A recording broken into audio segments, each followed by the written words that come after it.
Thưa quý vị cùng các bạn, Thanh Long 47 xin làm video di tích lịch sử đặc biệt, di tích lịch sử địa đạo Củ Chi.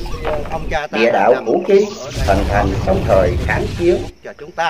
Khoảng năm 1948, hệ thống địa đạo xây dựng sớm nhất tại hai xã Tân Phú Trung và Phước Vĩnh An. Tên gọi địa đạo Củ Chi cũng xuất hiện từ đó. Lúc đầu, địa đạo chỉ có hai đoạn ngắn, cấu trúc đơn giản, dùng để giấu tài liệu trú ếm cán bộ trong vùng địch hậu. Sang giai đoạn kháng chiến, địa đạo được gia cố và mở rộng. Đền tưởng niệm liệt sĩ Bến Dược có tổng diện tích 40.299 m². Khởi công ngày 19 tháng 5 năm 1993, khánh thành giai đoạn 1 ngày 19 tháng 12 năm 1995, gồm kho riêng, nghi môn, nhà bia, đền thờ và một ngôi tháp. Tầng hầm của đền trưng bày các tác phẩm điêu khắc, đúc đồng tranh vẽ, sa bàn, bằng chữ, thể hiện những sự kiện tiêu biểu trong cuộc kháng chiến quân và dân Sài Gòn chợ lớn. Gia định, chủ đề Sài Gòn gia định kiên cường bất khuất, gồm 9 phân khu tương ứng với 9 chủ đề trưng bày. Khu tái hiện vùng giải phóng và khu vực mô phỏng cảnh quan kiến trúc Biển Đông.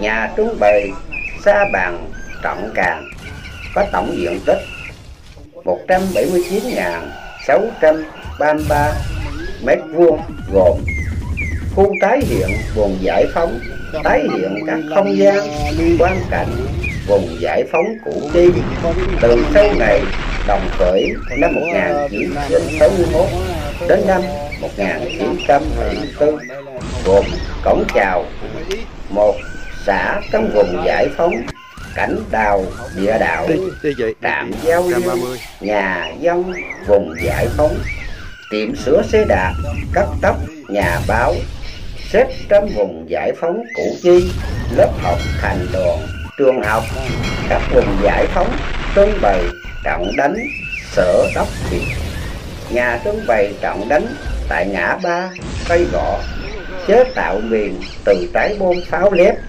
nhà cửa chùa chiền bị tàn phá nặng nề. Khu tái hiện cuộc họp của khu ủy Sài Gòn gia định vùng trắng. Hệ thống đường hầm có khả năng chống được đạn pháo, sức nặng của xe tăng, xe bọc thép. Những đoạn hầm sâu chống được bom cỡ nhỏ. Có những đoạn cấu trúc từ 2 đến 3 tầng.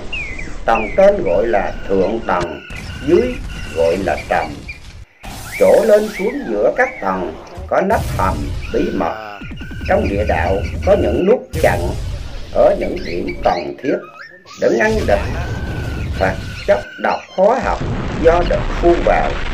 Có những đoạn hẹp eo phải lách người mới chui qua được. Dọc theo đường hầm có lỗ hổng hơi hai bên trên được ngụy trang kín đáo và trổ lên mặt đất bằng nhiều cửa bí mật. Nhiều cửa được cấu trúc thành ổ chiến đấu, ụ bắn tỉa rất linh hoạt. Dưới những khúc địa đạo ở khu điểm yếu có đặt hầm trong cố định đảm bẫy xung quanh của. Lên xuống hầm được bố trí những hầm trong cố định miền trái. Liên hoàn với địa đạo có các hầm rộng có thể mắc võng để nghỉ ngơi. Trong hầm có nơi dự trữ lương thực, thực phẩm, có nước, bếp còn tạm. Hầm làm việc của các lãnh đạo, hầm giải phẫu, nuôi dưỡng thương binh, hầm chữ A vững chắc cho phụ nữ, người già, trẻ em trú ẩn.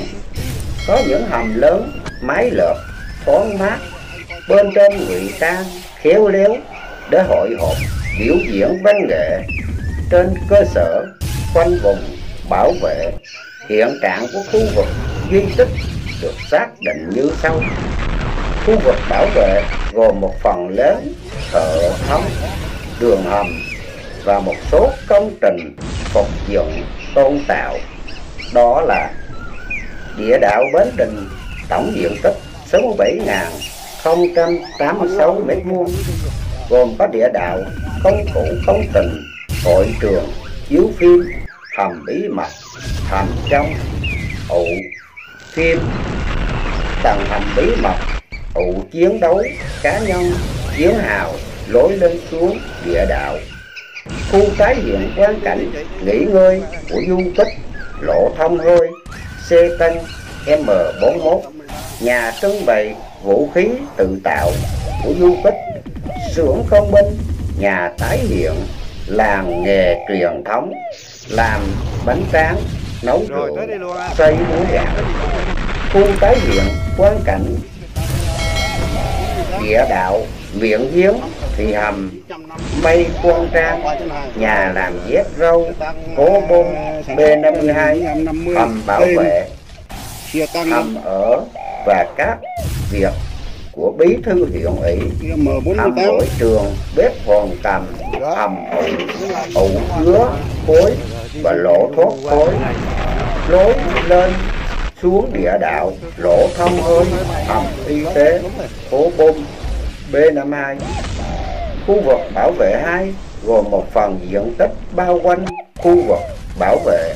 Khu vực A khoảng 55.947 m², khu vực B gồm 9.530 m², địa đạo Bến Đình 10.112 m² và các công trình xây dựng khác gồm đền tưởng niệm liệt sĩ Bến Dược có tổng diện tích 40.299 m², khởi công ngày 19 tháng 5 và khánh thành ngày 19 tháng 2 năm 1995. Khu tái hiện vùng giải phóng và vật mô phỏng quang cảnh kiến trúc. Đền thờ của khu truyền thống cách mạng Sài Gòn, chợ lớn, Gia Định, diện tích 41.582 m², gồm ngôi viên, một tam quan, một ngôi đền thờ chính, hai ngôi đền thờ phụ ở bên trái và bên phải của đền thờ chính, và một số công trình phụ trợ khác. Ngoài các công trình thuộc khu vực bảo vệ 1 và khu vực bảo vệ 2 trong khuôn viên di tích, còn có khu bắn súng, thể thao, các văn phòng làm việc, khu khách sạn, nhà hàng, khu vực nhà để xe và một số công trình phụ trợ.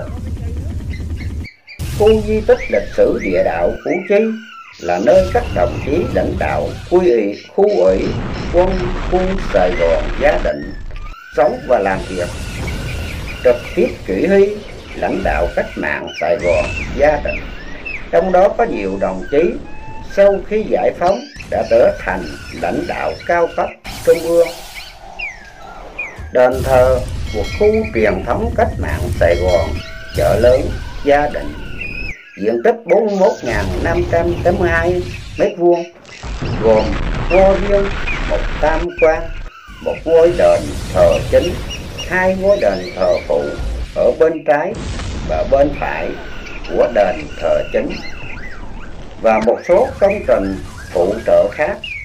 Ngoài các công trình thuộc khu vực bảo vệ 1 và khu vực bảo vệ 2 trong khuôn viên di tích, còn có khu bắn súng, thể thao, các văn phòng làm việc, khu khách sạn, nhà hàng, khu vực nhà để xe và một số công trình phụ trợ. Khu di tích lịch sử địa đạo Củ Chi là nơi các đồng chí lãnh đạo khu ủy quân khu Sài Gòn Gia Định sống và làm việc.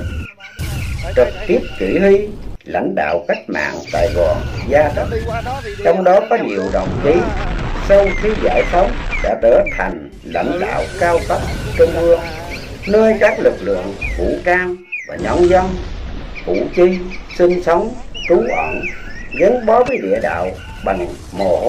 Với giá trị tiêu biểu trên, di tích lịch sử địa đạo Củ Chi, huyện Củ Chi, thành phố Hồ Chí Minh đã được Thủ tướng Chính phủ xếp hạng là di tích quốc gia đặc biệt. Thưa quý vị cùng các bạn, Thanh Long 47 có dịp thăm địa đạo Củ Chi và xin lưu lại những ký ức. Nếu có gì sai trái, xin quý vị rộng lòng lượng thứ.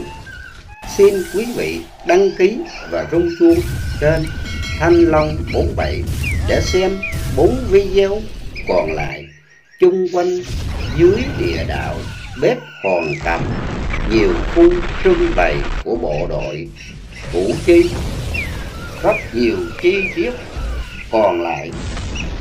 Thanh Long 47 xin quay địa đạo Củ Chi. Tất cả cái khung cảnh đây là máy bay, đây là xe tăng, đây là pháo. Thì mình xin quay lại rồi mình sẽ về review cái địa đạo Củ Chi. Mời tất cả các bạn xem video này để biết địa đạo Củ Chi, nơi ông cha ta đã nằm xuống ở đây và có cái sự phồn vinh hạnh phúc cho chúng ta. Không, Thanh Long 47 chào các bạn, chúc tất cả các bạn sức khỏe hạnh phúc. Thanh Long 47 xin đa tạ và cảm ơn quý vị cùng các bạn.